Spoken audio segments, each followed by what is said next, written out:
Hello everyone, welcome to CADers Presents AutoCAD Workshop 2023. আমি প্রতীচি এবং আজ আমরা দেখে নেব ডে 2 এর ক্লাস ওয়ার্ক 1 এর সলিউশন। ড্রয়িং এর শুরুতে আমাদের ইউনিট স্পেসিফাই করে নিতে হবে।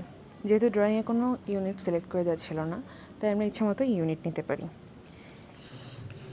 এরপর ডাইমেনশনে যেহেতু দশমিকের পরে কোনো ডিজিট ছিল না, তাই আমরা প্রেসিশন প্রথমটি সিলেক্ট করে নেব। প্রেসিশন আমরা ডাইমেনশন দেওয়ার সময়ও চেঞ্জ করে নিতে পারবো। প্রথমে একটি রেক্ট্যাঙ্গেল এঁকে নেব। রেক্ট্যাঙ্গেলের দুটি ডাইমেনশন 70 এবং 60 দেওয়া আছে। প্রথমে আমরা 70 দেব এবং দেন আমরা ট্যাব চেপে তারপর আমরা 60 দিয়ে নেব। এরপর দেখা যাচ্ছে উপরের দিকে একটি হাফ সার্কেল এবং একটি ফুল সার্কেল রয়েছে। সার্কেল দুটো রেডিয়াস দেওয়া আছে 20 এবং 35। সার্কেল কমান্ড সিলেক্ট করে 20 এবং 35 রেডিয়াসে দুইটি সার্কেল এঁকে নেব। এক্ষেত্রে সার্কেলের সেন্টার হবে উপরের লাইনটির মিড পয়েন্ট। স্নিপ টুলে মিড পয়েন্ট সিলেক্টেড থাকতে হবে। মিড পয়েন্ট সিলেক্টেড থাকলে লাইনটির মিড পয়েন্টের কাছাকাছি হভার করলে মিড পয়েন্টটা শো করবে। এরপর ট্রিম অপশনটি সিলেক্ট করে এক্সেস অংশগুলো কেটে নেব।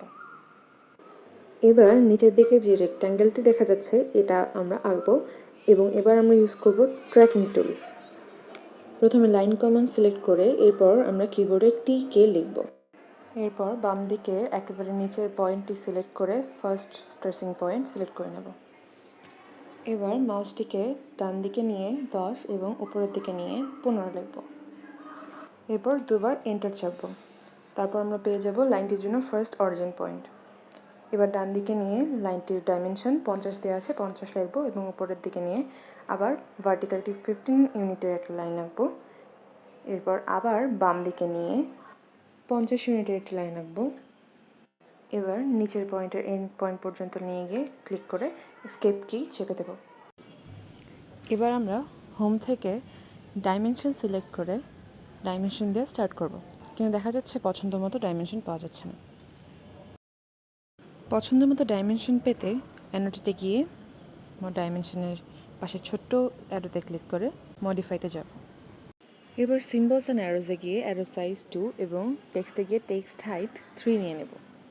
এবার ওকে চাপব। ক্লোজ। এবার ডাইমেনশন নেওয়ার জন্য সার্কেল এবং হাফ সার্কেলগুলোতে ক্লিক করে দূরে গিয়ে ডাইমেনশনটি দেব এবং লাইনের ক্ষেত্রে ঠিক সেম কাজ করব।